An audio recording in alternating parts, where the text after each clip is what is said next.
Senator, off the bat, no, I guess ang tanong ng maraming tao, I guess we will be expecting you to run in the next elections. Ang tanong na lang, Senator, is saan kayo tatakbo? Sabi nila sa local daw. Mayor. Opo. Sa ngayon po ang inclination is to run for a local post, specifically as mayor po ng Caloocan City. Hindi pa po firm and final yung decision, but we are almost there. Okay, Senator, no, you're one of the major national political figures in the last decade or so, no. What made you decide to go local this time? Siguro po medyo na burnout tayo sa national political campaigning noong 2022.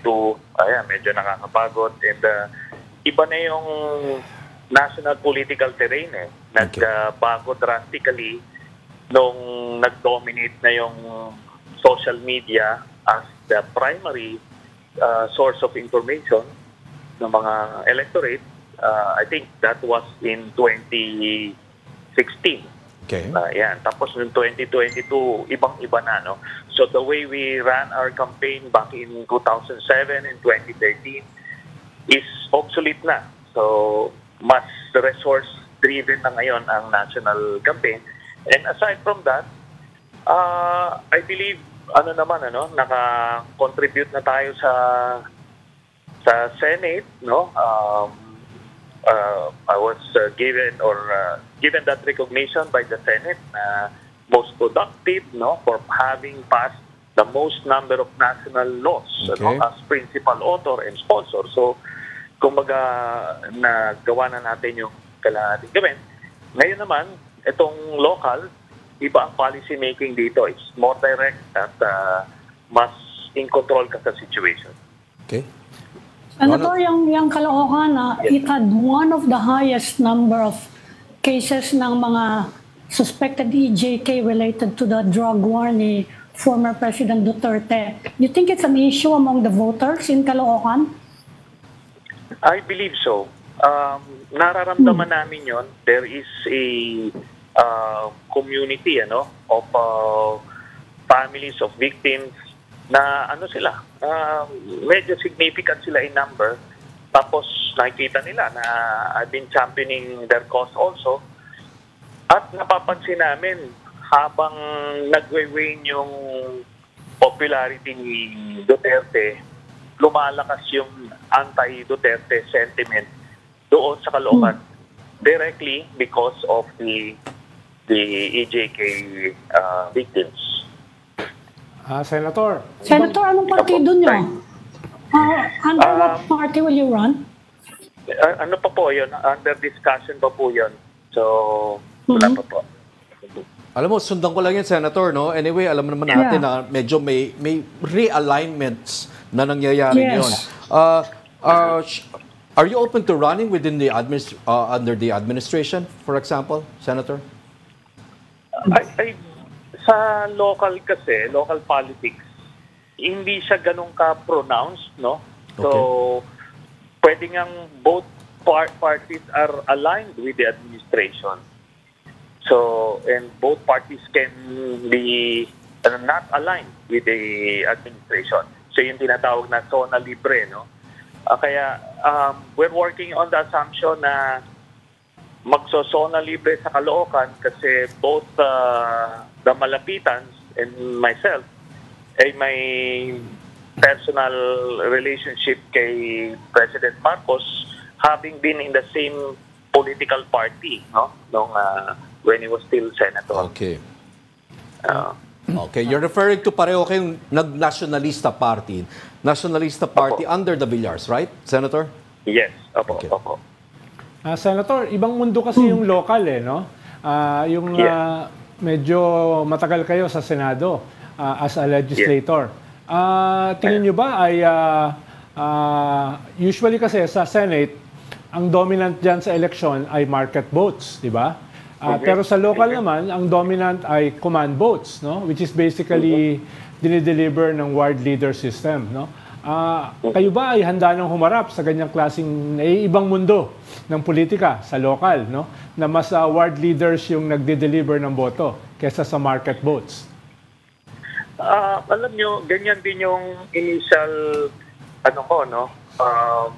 perception about local politics in general. Pero itong sa Caloocan, medyo may mga peculiarities siya na magbe-break siya ng norm. So, itong aming ground campaigning, which we are adept in, no? Ganang ginawa namin 2007 and 2013, that worked during the national campaign. Yun ang i-employ namin dito. I feel na siya, right up our alley itong situation dito sa Caloocan.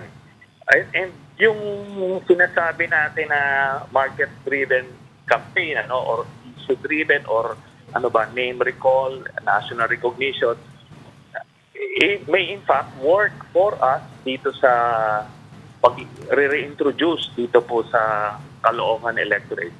So po siya, pinag-aaralan, nag-a-adjust, but I feel hindi siya ganon the same way na yung sa mga munisipyo, sa probinsya, na talagang malakas ang factor ng pera and other factors na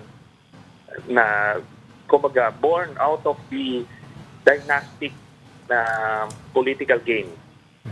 At isa rin difference sa senator sa local, ito kasi executive position di ba?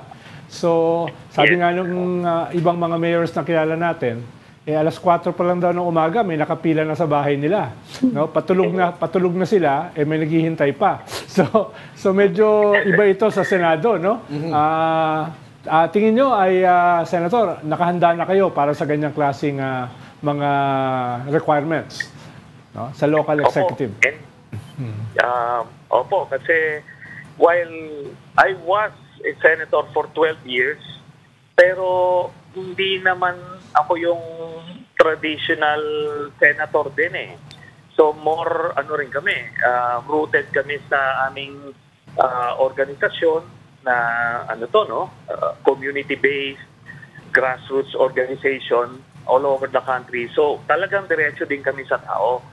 At in fact sa Senate, yung opisina namin ang kilala na talagang nakukuha na ng tulong ng mga walk-ins, no? Yung ibang senador, they refer yung mga walk-ins sa opisina namin kasi we operate that way.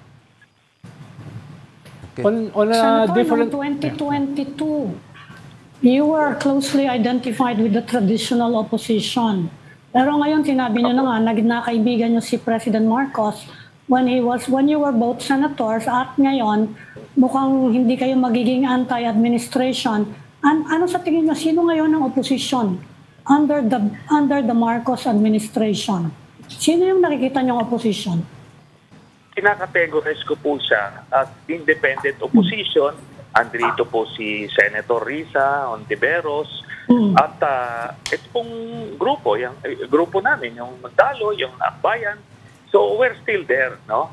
Pero policy-based yung pagka-criticize or pag-fiscalize. Hindi yung auster, no? Kasi itong major yung opposition ngayon is the Duterte camp. Pero ang kanilang objective or ang kanilang agenda is to oust the administration para mailagay nila si Sara Duterte or yung Duterte camp back in power. So, ganun po. Hindi naman sila policy-based yung kanilang pag-opposition So, yun po. There is a difference. On a different note, Senator, pag pinag-uusapan kasi yung International Criminal Court, kayo yung laging naiimbitahan most of the time. Yes. At itong ICC issue is the elephant in the room. Halimbawa dito sa unraveling ng unit team between the Duterte and the Marcoses. No? Parang ito yung, in a way, will define the political landscape within the next 4 years. No? So, ano bang update dito, Senator, dito sa ICC? Okay, ang base sa informasyon ko at yun yung inilabas ko a few months ago when I got this information, ano daw, late second quarter lalabas yung warrant. So, pwede na nating stretch yun. Sabihin mo ng basta middle of the year. Siguro June, July. Yun yung doon mangyayari yan. So, it's a waiting game at this point. But I believe, hindi yun ang reason kung bakit sila nag-split up. Kasi the split happened way earlier. Na during the latter part of 2022, nagmamaniobra na yung Duterte camp. Then, early 2023, sila? Dumidiskarte na sila.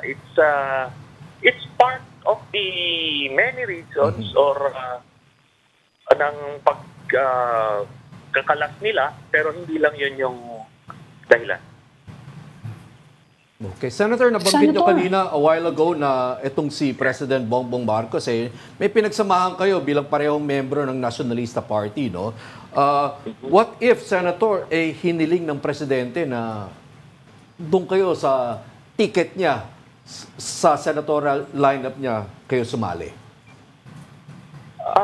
Ano na po tayo, no? Nakapag-express na tayo ng ating preference na dito po tayo sa local elections magpaparticipate.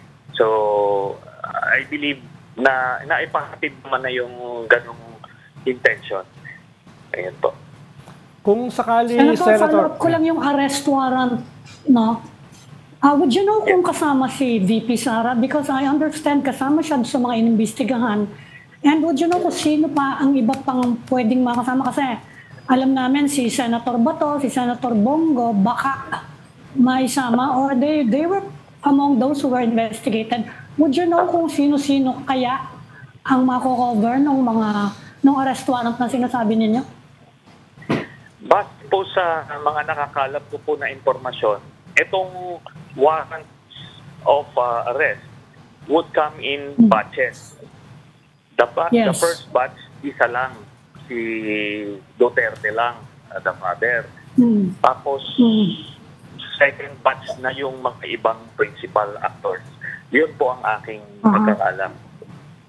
Okay, Senator, might as well ask, Senator, that did you in any way help facilitate the interviews of these possible witnesses in the ICC case? Well, for some of the witnesses, yes. Ganun po yung engagement namin since 2017. Kaya ganun naman po, naka-establish po tayo ng ganung relationship with the ICC. But of course, may mga restrictions lang sa paglabas ng information. Okay. Kaya hindi po natin pwedeng maibunyag yun. Yung iba namang impormasyon ko naman na nilalabas ay not necessarily from the ICC itself, but from people who are privy to what's going on with the ICC case. Okay. There's information coming from people who are privy to the ICC case, but at the same time, Senator, what you're telling us is that you also have a line to the ICC. Yes, so, hindi lang po kayo nagmamarites, parang ganon. Yes. Lahat naman ng po nung mga nilabas namin na informasyon, simula pa sa preliminary examination, conduct na investigation, pagja-jump nung appeal nila Duterte, spot on naman So yun na lang po yung tinitindigan natin. I guess ang follow-up question ko dyan, Senator Trillanes, is meron din bang linya sa administrasyon, kung hindi man sa presidente, pero someone in the administration regarding this investigation by the ICC? Dagdag sa tanong ni Patrick, Senator, optimistic ba kayo in spite of dun sa mga public pronouncement ni Presidente na hindi siya makikipag-coordinate at hindi niya isusuko si ex-President Digong? Okay. Dun sa question ni Patrick, I cannot possibly comment on that. Okay. Fair enough, Senator. Pero itong sa question ni Sec Ronald, ang masasabi ko lang is President Marcos will say what he needs to say, but he will do what he needs to do at the proper time. Nakita ko mukhang gano'n ang ang estilo niya ng politics. So abangan natin pag lumabas yung warrant, what he will do. Okay. Fair. Isa na lang, Senator, since mukhang kaibigan naman kayo ni President Marcos, would you know yung sentimiento niya about, he said some months ago that the countries rejoining the ICC is under study. Would you know kung ano sentimiento niya in that area? I wouldn't go that far in saying na I know kung ano yung sense niya sa loobin, but I can speculate na isa yan sa mga consideration niya in light of the fallout with the Duterte. Probably when he started, that's totally out of the picture, but because of recent events, bumubukas siya sa ganon. Pero ang tingin ko kasi dito, hindi po necessary na mag-rejoin siya. Okay. Kailangan lang naman ma-enforce yung mga warrant later on. Okay. Last na tanong na rin, no? Well, may follow-up ako. Actually, it's getting interesting pa lang. Sige. Ronald, ikaw muna. Sige, yung last na tanong ko na, tanong ni Prapti kanina, just in case na offeran kayo ni President Bongbong na tumakbo sa slate niya, na sinagot nyo naman, no? Paano kung iba yung offer sa inyo ni President Bongbong? Halimbawa, ang offer sa inyo ay maging bahagi ng kanyang cabinet.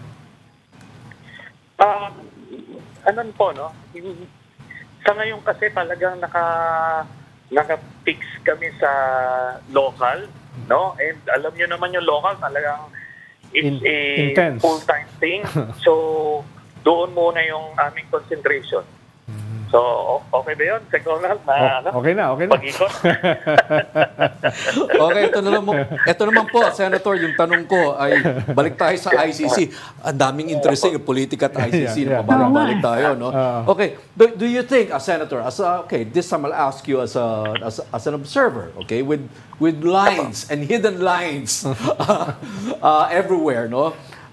Do you think that this ICC case is serves as a leverage by the administration, if not by the president himself, to keep the new emerging Duterte opposition in place?